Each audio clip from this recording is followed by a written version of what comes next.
Сәлеметсіздер ме, құрметті достар. Бүгінгі Мұрзаков Лайф YouTube каналында жүргізуші мен Тұрсынбек Мұрзаков. Бүгінгі бағдарламамызда Қазақстан халық емшілері туралы сөйлесеміз. Бүгінгі менің қонақтарым, бүгінгі біздің студиямызда Зекман Жашкеев, Жібек Жүсіп Жанқызы. Құрметті қонақтар, қош келдіңіздер менің студияма. Бұлай қарағанда, біздің емшілер, лөктірлер, біз ауырсақ лөктірлерге барамыз. Мынау халық емшілеріне көп бара қоймаймыз, өйткені біз халық емшілерін көп білмейміз де, халық емшілері кім екенін де әлі күнге түсінбейміз. Ол қандай кісілер болған, қандай емшілер бар екенін. Бүгін енді сол емшілердің бір екі емшімен сіздерді таныстырып отырмын. Міне Жібек қажы емші біздің Қазақстанға Қытайдан келген, сол Қытайда туып өскен, қазіргі уақытта Қазақстанның азаматы, Алматыда тұрады. Осы бір-екі күнге біздің Астанаға келген Зекеннің шақыруымен. Сол енді біз мынау нелер, халық емшілер білімін қайдан алады екен, сол қалай дайындалады екен, кісілерді қалай емдейді екен, соларды білу үшін сіздерді шақырдық. Сосын мынау Жібек қажы өзінің қалай кісілерді емдейді екен, оған қандай дайындығы бар екен, сол енді бұлай қарағанда қандай оқуы бар екен, сол туралы айтып берсеңіз. Рахмет сіздерге. Астанаға қош келдік. Бисмиллахи-рахмани-рахим.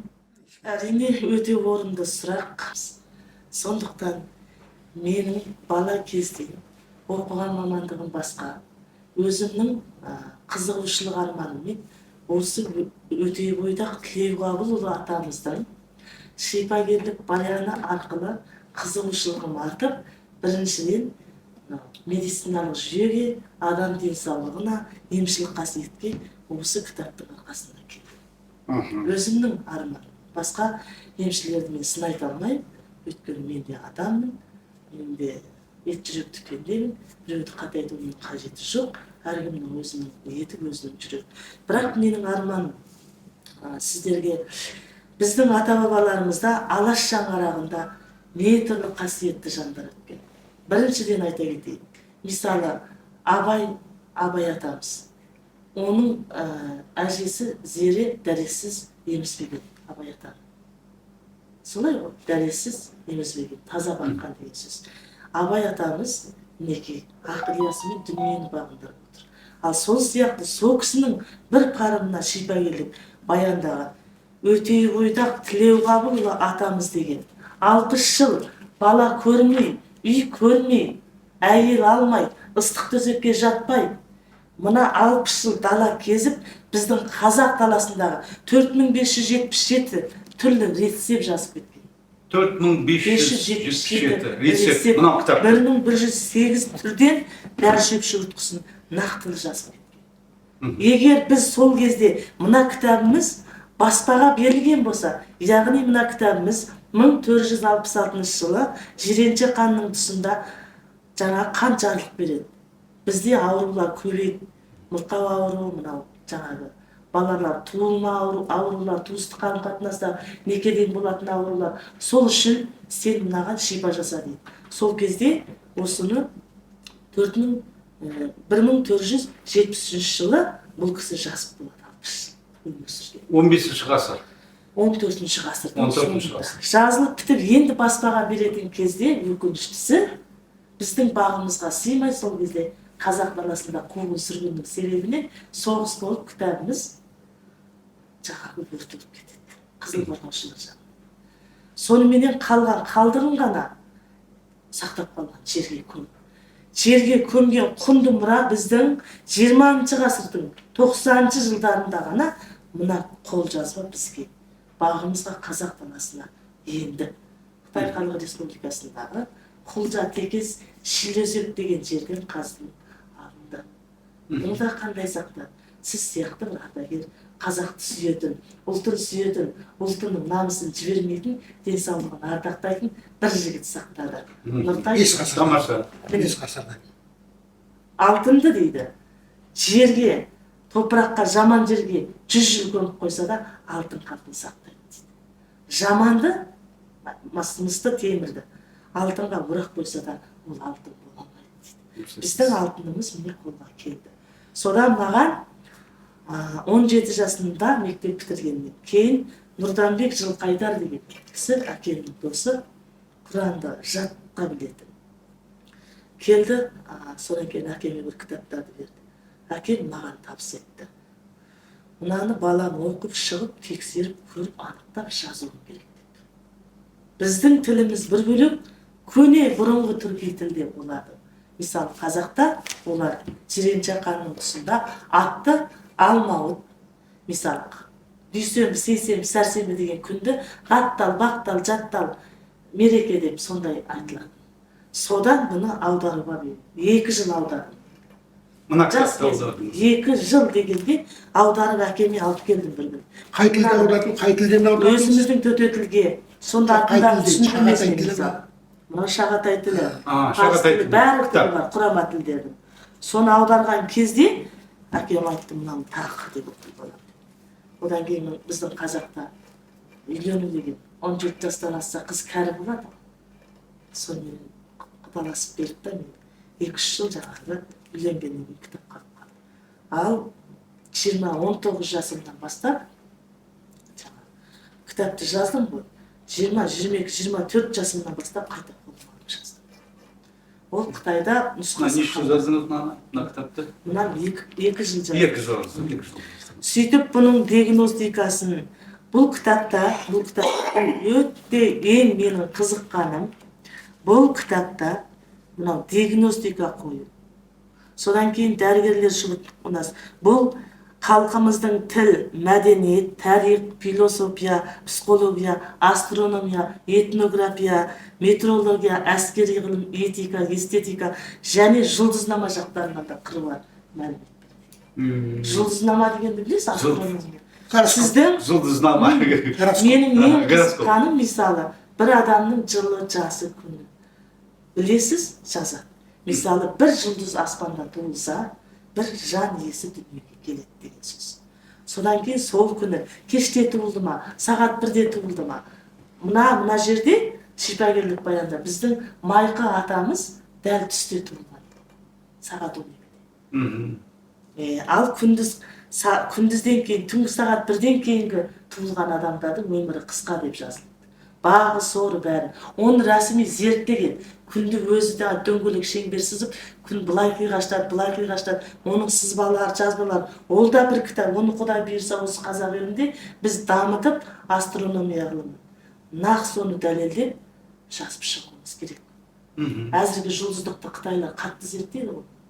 Мысалы, жұлдызы топырақ, жұлдызы су, жұлдызы бұлт деп адамдар солай дейміз.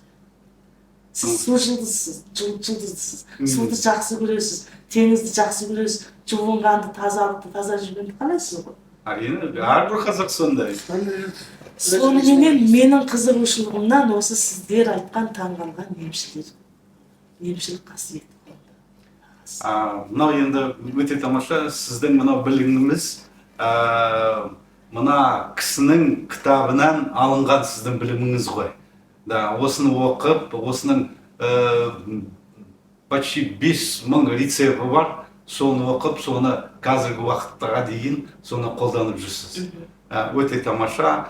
Енді соны қазір содан алып, оны мынау рецепт кітабына түсіріп, өзіңіз 2 жыл жазып, соны енді қазір публиковать етесіз ғой. Мынау рецепттер, Алла жазса. Біз енді... Мен де көшіде қоса кетейін, Тұрсеке. Бұл мына кітаптен 5000 деп тұр. Мысалы, менің өзім жас кезімде, менің мамандығым басқа ғой. Әжемнің қасында жүріп, осы шөптерді тауда тектік. 5 жастан бастап, әжеміздің қолының қасында жүріп, шөптерді. Кейі оты дейді, әртүрлі шөптер бар, қалампыр дейді. сол шөптердің бәрін қосып, соны мына кісінің айтқан, ана айтып отырған ана атамыз, бабамыз, сол шөптердің бәрін зерттеген ғой. Қазақтар оның бәрін білген. Жаңа менің әжем де сол шөпті теріп, жалаңаяқ қасын ертіп алып, Құттай салмас тауларды аралап жүріп, шөптерді іздеп жүріп дәрі жасайды. Сондықтан менің де жаңа шөпке мына Жібек қажы айтқандай, жаңа осы жолға келудің өзі сол шөптердің қасиетінен. Тамаша. Жібек, мынау кітапта ыңғай рецепттер. Солы осы рецепттер қандай дәрімен нетіп қолданып кісілерді емдейді? Шөп дәрілері. Шөп дәрі. Сол шөп дәрілерді тағы да бір кітабыңыз бар шығар деп ойлаймын. Енді шөп дәрілердің шұғыртқысында бұл кітапта өртеліп кетті ғой жарты дүниесі. Бірақ мына жерде мысалы барлық шөп жазылған. Шөптің 318 түрі толықтай жазылған мына жерде. Бары қалған 1108 түрі өртеліп кетті жаңа кітапта. Енді мына 318 түрінің өзін барлығы жапырағымен ол кісі зерттегеннен кейін мынау ауырға жазды ғой. Ол бізге ең қызық, ең көркем, ең білім. Бірақ біздің ғалым атамыз, былай айтқанда ғалым ғой, қазақтың ғалымысы сияқты. Зерттеген, білген, таныған, жеткен. Бұл кісі бір ғана заңды қойды. Қазақ 15 ата аралап қыз алмасын деді. Біздегі 7 ата ғой. Иә, мына кітаптың бірінші Жиренше ханның жарлығында, заңында соны жазды. Не үшін 15 ата араласпай тұрып, 7 атаға толмай тұрып қыз алса, баласы мынандай ми ауруы, талма ауруы, жынды ауруы, мүгедек туылады, сал болып туылады. Бірінші атамыздың зерттеген білімі. Екінші біздің атамыз мына соғыс көп болған жерде жаңа оба ауруы тарайды. Оба, білесіздер. Обаны 100% емдеп халқымыз сақтап қалған. Екінші қызылшаны, қызыл шығады ғой. Қызылшаны шесмекпен емдеп жазған адам. Шақ түрлі дәрі. Ғылым дамыды, біз дамығанда да әзір емші көп, дәрі көп, компания көп, қайсына барарын білмей, халық ділгіріп, миы шаршап, шетелдерге шашылып, тоз-тоз болып жатырмыз, азғантай қазағымыз. Мына кісінің өзіміздің алыстан арғыламай-ақ жақыннан дорбылап, өзіміздің аталарымыздың жігіттері басын қосып бағынысынан осыны дәріптеп, бір мектеп құрса менің арманым. Жастарға дәріптесе, біздің атамызда осындай қасиетті адам бар екен, ғұлама ғалым бар екен деп білсе, мысалы Қытайлар, бізде Ли Шижин бар, Ли Шижин 5000 түрлі дәрі шөпті зерттеген деп, бүкіл анда ренсін адам тамырдың сыртында Ли Шижиннің суретін қойып қояды. Біз не қай жеріміз кем, бір дәріні өзіміз жасап, соның сыртына өте ойлаған атаның суретін қойып қоймайық па фотосын.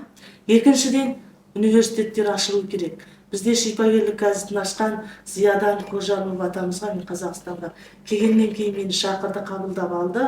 Ол кісіге жаны жәннатта болсын. Мен қатты қызықтым. Ол кісінің де осы кітапты зерттеп жүрген. Шипагерлік газетте мен көптеген мақала жаздым, жыл сайын. Жетістіктерді жазып отырдық. Енді ол кісі өмірден өтті. Баласы әзір сол жүйені басқарып отыр. Мен де әрдайым айтамын, шіркін осы арманымызды іске асыратын өнегелі азаматтан бір күн болмаса бір күн Алла тағала тесік салатын шығар. Менің арманым біздің құнды мұраларымызды жоғалтпау. Сақтап қалып ұрпағымызға беруіміз керек. Мен бірақ та өзім енді көріп отырсыздар, 6 баланың анасымын, немерем бар, отбасым бар.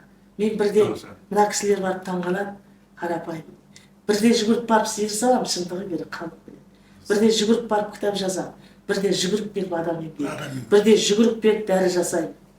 Сол дәріні көзбен көріп, май айынан тартып құюымыз екенбіз. Сентябрьға дейін дәрі тереміз. Соны жасаймыз, кептіреміз, талқандаймыз. Қыста елге береміз. Азғантай ақша. Дұрыс айтасыз. Мынау рецепттердің астында жатқан кітап сіздің жазған екінші кітабыңыз бар. Менің жазғаным енді екінші кітап баспаға көрінмей тұр. Бұл құнды мұра дегенде дәрі шөп десе бәрі дәрі бересіндік мінеки бар.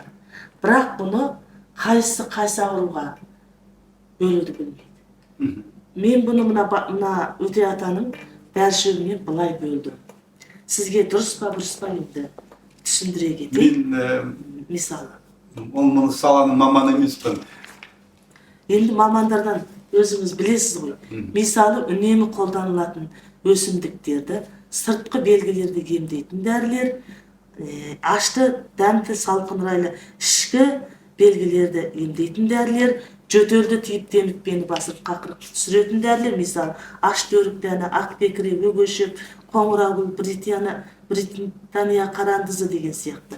Енді екінші ыстық қақырықты түсіретін дәрілер, ашты қарбыз, байму, мына Қазақстанның жерінен теріп жатыр ғой, шетен, сұлама, тұңғиық деген сияқты. Ал енді суық қақырықты жылтып түсіретін дәрілер мынау, ыстық қайтарып жалынды басылатын дәрілер мынау, ыстықты қайтарып. Бұндай өсімдіктер ғой да? Сондай бөлдім. Дұрыс. 40 меше түрге. Группировка жасап. Енді осыны мынаны бөліп, қайсысының кейін дәрігер болған адам өз түсіне қояды. Мына шөп мынаған емекен, мына шөп мынаған емекен дейді да, ары қарай өздері жасады. Қанша грамм екен мысалы, қанша сантиметр үзу керек, қанша қайнату керек. Соның барлығын неге жазылып, арт жағына басқа шөп дәрілердің түрінен сол шөпті жаңылып қалмау үшін, қате термеу үшін кірістіріп жазып. Суреттері де бар. Дайын бұл кітапты. Мұнда неше фотография бар өсімдіктер? 318. 318. Енді оған дәрілерді беруіміз үшін біз диагнозды дұрыс қоюымыз керек, дұрыс па? Дұрыс айтасыз. Диагноз дұрыс болмаса, адам әрине шаршайды. Бас ауырса, көз ауырған дәрісі береміз. Диагноз қойылған. Ұмытылып қалмай тұрғанда бөліп өтейінші, мына кітаптың енді сіз төте жолмен аудардыңыз ғой. Қазақша түрімен, орысша түрін аударып халыққа жеткізілу керек. Көрдіңіз ба? Мынау жазылғаны алфавит қандай? Араб алфавитімен жазылған. Араб алфавит. Мектепте сіз араб алфавитімен неттіңіз, оқыдыңыз ғой да? Барлық сіз жазуларыңыз араб алфавиті. Төте жазу дейді. Төте жазу ғой сол жақта. Араб төте жазу. Енді бұл жерде өте атамыз тамырды 22 түрге бөлген екен. Кісінің тамырды. Сіз ойлап отырсыз, мен бақсы құмалақшы емеспін, Құдай сақтасын. Енді біздің елімізде әулие болған. Әулие 124 мың пайғамбар, 33 мың сахаба, 44 мың әулие болған. Әулие болмаса, Бегасыл әулиеміз қайдан келді, Мәшһүр Жүсіп қайдан келді. Білесіздер ғой енді, қысқартып айтқанда. Енді соның жұрнағы бір бетімдай сарқыны кішкене тиіп кеткен шығар бізге. Одан басқа енді ар жағынан білмей айта кетейін дегенім, өте атамның тамырды зерттеген білімі мені өте қатты қызықтырды, жұлдызнамамен. Бір адамның жасын жылын қарадым. Екіншіден ол адамды үйге шақырдым. Оны білуім керек қой түбінде. Содан кейін тамырын ұстадым. Ана жұлдызнамамен көрген білімім сонымен дұрыс па, қате ма? Содан кейін ақырын ба, қатты ба, шөкті ма? Енді тамыр түрлерін мен оны ана атамның 22 түрін 11 түрге бөліп қойдым. 12 түрге. Оны айта кетейін, тамыр ұстайтын дәрігерлер болса, естерінде. Бірінші қалқыма тамыр. Ақырын ұстағанда білмеді. Ауру сыртқы жақты екен деп. Қалқыма тамыр деген ақырын ғана білмеді. Екінші шөкпе тамыр. Ол білінбей соған. Бірде ақырын, бірде. Ол аурудың ішкі жағында, ішкі органдарында екен деп. Түсіндіңіз ба?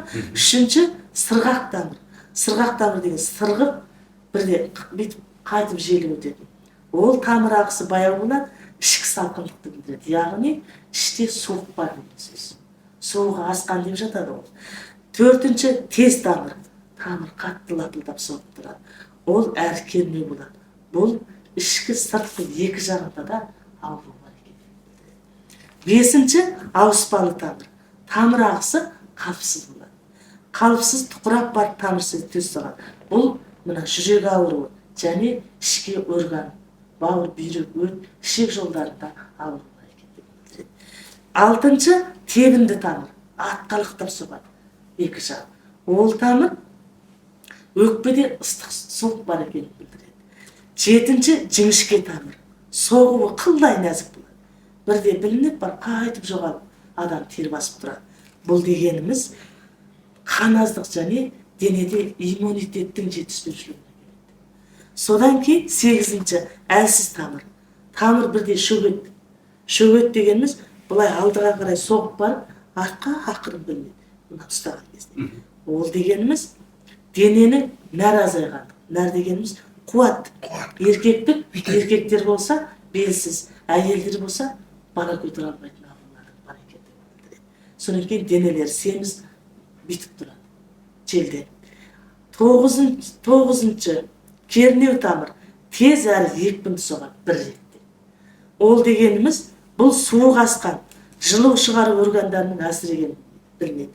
Әлгі сәрсен ағамыз мұздап, жаурап тұрады. Ал енді баяу тамыр, тамыр ағысы баяу соғады. Қан айналысы дұрыс емес, қандағы кедергілерді білдіреді. Қанның ішінде артерияда кедергі бар екен. 10-ші баяу тамыр. Бұл қан айналысы дұрыс емес, қандағы жаңағы кедергілерде уыт бар екен. 11-ші атқалақтаған тамыр дейді. Тым күшті соғатын. Бұл тамыр бірде күшті соғады, қайтып тоқтайды, қайтып ана. Бұл давление, қанның көтерілуін және давлениесі бар. Иә, сары ауру, бауыр ауруы және бауырдың қатаюы, бауырда көптеген мәселелердің бар екен. 12-ші солғын тамыр тым баяу, бірде білінеді, бірде білінбейді. Бұл жүрек талмауы. Эпилепсия дейді. Эпилепсия. Осындай 12 түрлі атамыздың рецепті шығып кетті. Сіз жаңа бір сөзіңізді айтып қалдыңыз ғой, жануарлар бар деп, жануарлар. Жануарлардың да мына кісі жануарлар туралы жазды ма? Қандай ем болды? Жазған жануарларда мысалы қойдың терісінен емдейді дейді. Қойдың терісінен аюдың өті дейді. Біз әзір қолданысқа бар нәрсемізді емдейміз. Қойдың әуелі жас сойған етінің өзін қарапайым. Соя салған кезде мына етіне жылу жіберіп, мына ауру бар, жарақат, сіздер псориазды емдеп жатырсыз. Псориаз. Шаптап келіп жіберсек. Бұл қойдың еті, қойдың құйрығы, ол бәрі ғой. Енді адам білмейтін, аюдың өті, қасқырдың бауыры. Қасқырдың бауыры түрлі мына бадамша без, қалқанша без, ангина, жарақат, геморрой соны. Қасқырдың бауыры ем. Аюдың өті, майы, оның бәрі бірден айтылған, бірден жазылған. Біз әзір қолда бар сондай заттармен емдейміз. Ауыр онкологиялық ауруларды да мына аюдың өтімен емдеуге болады.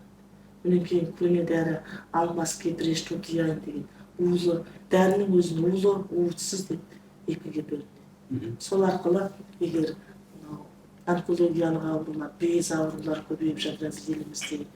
Содан кейін асқазан ұйқасты безі, өңіш бездерінің қабынуы, қуық бездерімен ерлерде 55-тен асқаннан кейін дәретке тез жүгіру, дәрет тоқтап қалу, без аурулары, соның барлығы осы хайуанаттарды атамыз зерттеген. Соның рәсіми көрген, ашқан, сойып көрген, тамыр аңқақтарын тексерген, содан кейін бізге шипасын жазған, мынаны жазыпты. Дәрілік үшін атамыз барлық хайуанаттарды харам, адал деп бөлмеген. Дәрілік үшін барлығы адал. Шықпас жанға бір түйір, бір тамшы суда себептелінген. Мынау жыртқыш, нелер, қасқырлар, оның біздің етін жемейміз, бауырын жеу керек. Жемейді, бауырын артық жеп алса, ол өлтіріп те кетуі мүмкін. Алла тағала енді өте атамыз зерттеді ғой, қасқырды сойып көрді, етін істетіп көрді. Көзінен өткізді ол кісі. 60 жыл не істеді? 60 жыл соны зерттеді, жазды. Содан кейін бауырын алды да жарақаттарға жазып көрді. Содан кейін барып бізге тастап кетті. Мына бауырын ғана істедіңдер, басқа мүшелерін артық жемеңдер. Өзі харам, бірақ бауырын мына емге. Мысалы, жаңағы сауысқанның еті, сауысқан деген құс бар. Сарыарқа. Бұл құсты мынау әйелдердің мынау қатты белден төмен қарай ауруына соған анау сойып жібереді, жарып жіберіп ыстықтай отырғызса. Гинекология. Өкіл гинекология төмен жақтағы ауру бірақ жазылады. Қазір киста бірдеңе деп ауырып жатыр ғой сол. Қазақ атамызда өзіңіз білесіз, 60-пай, 70-пай, 90-пай туылумен қатар әйелдерде бірде-бір иіс, бірде-бір ауру болмаған. Қазір мына қарасаңыз 25, менің өзім алдымнан өткен 25 жыл болыпты мен емшілік нәрсемен осы шөптермен айналысқаныма. Өмір тәжірибемде қарап мен кейде қатты уайымдаймын. Біз өзіміз қыз болдық, әйел болдық, өмірде адамдармен араластық. Бірақ әзіргі жастарымызда ерте қандай салиқалы ұрпақ дүниеге келеді. Елімізді де былай туып төгіспейтін, сау денелі, ақылы бар, есі дұрыс, жүрегінде иманы бар, таза біреу басқармаса не болып кетеді деген. Артық айтсам кешіріңіз. Сондай арманым бар. Қарасаңыз, қыздар 25 жастан жоғары бүтіп алды. Ұлдар белсіз. Маған талай бала көтере алмай қалған. Екі салды бала болмаған адамдар шығып келеді. Біздің елімізде қатты көп осал. Ол неден пайда болды? Мен бір бақытты болғым келе ма деген кітап жаздым. Очень большой процент. Жастардың махаббатын зерттеп, адам қайткенде бақытты болу керек. Қайткенде. Онымен аудиосын сіз жіберіңіз. Біраз. Тоқ етер жер. Сол кезде адам бірінші табиғатқа деген махаббат, адамға деген махаббат, ұлы мұрат асқақ арманына деген махаббатымызы бақытты. Ол бақыт ана қыз бен жігітте бізде жоқ. Бүгін сүйеді, ертең жоқ, ажырасады. Қыздарымыз жалаңаш жүргеннен кейін біздің Құранда біз былай бүтеу кигенімізбен дененің бәрі жарып тұрғанда адамда ауру жоқ қой. Тәнді күн көрмейді, соқ тимейді. Әзір мынадан былай жалаңаш табаннан соқ тиеді. Табаннан соқ тиген адам өмір бойы жұлынан соқ дегеннен кейін ол ауру, ол кесел, ол кеста, ол безден қабынады. Еркектер болса белсіз болады. Бұрынғы аталарымыз ұлтарағын ана саптама етіктеріне екі қабат, үш қабат ұлтарақ салған. Сонда 60-пай, 90-пай туылған. Ешкім ондай ауру болмаған. Енді біздің заман дамыды. Сонда да табанды жылыстау керек. Табанды тұзбен де емдеудің жолдарын жазып кеткен. Табандарыңды кеште 2 минут, 3 минут тұзға салыңдар деп. Ол не? Мына суықты айдайды тұз. Мына тізеден төмен қарайды. Мынаны орап, мына не болып жатқан білмесе, негізгі орган ғой біздің ұрпақтарымыз дүниеге келеді. 46 жаста бала, мен нәзік емізіп жүрген балам бар. 46 жаста босанған. Денсаулығыңыз Құдай берген. Сондай, мен ол мақтан емес, мен айтар едім. Алла тағала қарапайымда қазіргі біздің қазақтың арулары көп қой әлі де түсін.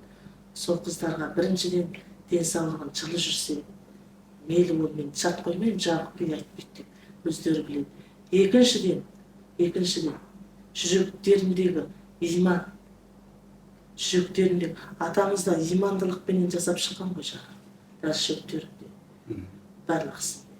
Үшіншіден өздерінің қоғамға, адамға, өмірге деген сенімділігін арттыру керек. Біздің халық емшілері ойлайтынды білімді қайдан алады. Вот, например, Зекен, сенің үйіңде ата-бабаңнан келетқан бұл не ғой? Қасиет қой. Мен студент кезімде сенің туыстарыңа бар, мен соған берілген, Құдайдан берген сондай қасиеттерің бар, энергияң бар, білімің бар деген сияқты. Бірақ мына кісі осындай бұрынғы қазақтардың 14 ғасырдың емшілерін зерттеп, оны бізге әкеліп, Қытайдан, шекарадан өткізіп, соны нетіп жүрген емшілерді міне бірінші рет көріп отырмын. Мынау халық емшісі сондай осы саланы өзі зерттеп, оны іздеп, оны қазіргі уақыттың мынау жаңа ауруларына қалай қарсы алу керек, оның барлысын міне қазіргі бұрын 14 ғасырда осындай аурулар болса, қазіргі міне 21 ғасырда басқа аурулар. Сол сияқты мына солармен соны қалай дамыту керек осы емдеуді. Біздің халық емшілігі қандай болу керек? Ойлаймын, біз көп біздің халық емшілерге мән бермейміз. Көбінесе лектерге жүгіріп барамыз, көбінесе таблеткаға жүгіріп барамыз. Мен мынау Қытайға барып жүрмін. Қытайдың нелерінде, поликлиникаларында, больницаларында бірінші этаж барыс аптека, ыңғай шөп сатады. Шөппен, шөптің дәрілері. Ойлаймын, мына кісілерді сол ең мықты дәрі бұл шөп. Сіз мынау зерттеумен нетіп айналысқаныңыз, оны зерттегеніңізді, мынау өз біліміңізді мынау кісілерге келіп, оны кісілерге емдеп жатсыз, өте тамаша жұмыс. Мынау тағы да екі кітабыңыз бұл қандай кітаптар? Бұл енді мен қазақ еліне өткенде Қазақстан деген өзімнің елім болғандығына өте қатты қуандым. Мынау енді басқа да шөп кітап ар жағына қоя салыңыз. Мынау өзімнің арманым. Шекарадан өткен кезде, я Аллахым, қазақ елі өзімнің елім болғанына, иісіне, ауасына, саманын иіскеген кезде, арманымның ақ таң атты, есік ашылды деп. Еліме келдім деп. Сол кезде біз қазақпыз деген өлең жазған. Бірінші бетінде. Бұл 2015-те сол Зиядан Қожалов атамыздың көмегімен Жамбыл Сәрсенбайұлы деген ағамыз көмектесіп шығарып берді. Ол кезде менде ақша жоқ. Жаңадан келген кез ғой, мен бас шындықты айта беремін деп кетіп. Дұрыс айтыңыз. Баламен келдік. Ауырайық. Ішімде бала бар болды ол кезде. Келгеннен кейін бүгін сол қызымның туылған күні 3 жасқа толды. Құттықтаймын. Сол кезде жаздым да мен қазақ елінен өткен кезде былай деп жаздым ғой. Біз қазақпыз. Әрбір елде тұрақтаған азақпыз. Ұрпағымыз тозып жүрсе өмірде басқаларға келекемен мазақпыз. Біз қазақпыз. Азап көрген қазақпыз. Қиындыққа мойымайтын қасқыр мінез қазақпыз. Жоқпен барды бірдей көріп жүрсек те, сынаққа да төзіп жүрген қазақпыз. Біз қазақпыз. Жауларды да сыйлаған, мейірімдіміз, жан жағымызға дұшпандарды да жинаған. Ақ бейілміз, ақ көңілміз, ардақтымыз, асылмыз, төрімізге отырғызып аста бердік. Қазағымды қынадай қырып қинаған. Зұлымдарды да асырадық баладай, жан жағына қалпы қолды жинаған. Біз қазақпыз, қалықтаған аспанға, міне бүгін көк туымыз көтерілді аспанға. Ендігі үміт еліміздің өмірі артылады өсіп келген жас жеткіншек жастарға. Қыздарымыз найза ұстап күрескен. Біз қазақпыз, жаулармен де тірескен, айдаһармен аюларды алып ұрып құлатып, аз болсақ та бәрін жеңіп күрескен. Біз қазақпыз, көшіп жүріп, сәлт дәстүрді сақтаған. Біз қазақпыз, сан ғасырдың тарихын сатпаған. Біз қазақпыз, шпион мен намыссызға бір табақта атпаған. Біз қазақпыз, алашының шежіресін бірін қоймай сақтаған деп көк туды көргенде жылап тұрып жазған. Ақындығын көрдіңіз бе? Ақындығы бар өзіңіз. Жақсы емші емессіз, ақынсыз. Өте талантты адам екенсіз. Ойлаймын да, мынау біздің көрермендер бүгін екеумізді көріп отыр. Сұрақтары болса, бізге сұрақтарын жазады деп, мен оны сіздерге беремін, жеткіземін сіздерге. Сізді мынау ғалым емші деуге болады. Мынау өзіңіздің біліміңізді мынау ғасырлардан алып, аталардан жинап келе жатқан мынау рецепттер, нелер өте тамаша, біздің халықтың мұрасы болуға тиісті. Осы кітаптарды бірге, осы біздің кәсіпкерлермен бірге шығарамыз деп ойлаймын. Сосын қазақтардың емшілеріне таратамыз, қазақтардың врачтарына таратамыз. Өйткені біз де мынау табиғи күшін қолдануымыз керек. Біз көбінесе шөппен нетпейміз, Қытай сияқты емдемейміз. Сол сияқты біз де сондай емделуіміз керек. Осындай бір бағдарлама ашып жатқаныңызға көп рахмет. Өйткені жаңа айтып отырсыз ғой, елдің барлығы біле бермейді деп. Сондай жақсы, осындай мықты емшілерді халыққа көрсетіп, қиналып жүрген халық көп. Жаңа Жібек қажы айтқандай. Қазір біздің де осы мақсатымыз бір жылдан асты, 2 жылдай болып қалды. Осы шөптегі емдерді халыққа қолданып жатырмыз. Ауырған адамдарға көмектесіп, бір-бірімізден сұрап, сол емшілердің бәрін басын қосып, біздің де ойымыз сол жаңа білімін көтеру керек. Ол табиғат берген емші бар, Алланың жолымен келген емшілер бар. Бірақ осындай кітаптармен өзінің білімін көтермесе, ол емші бола алмайды.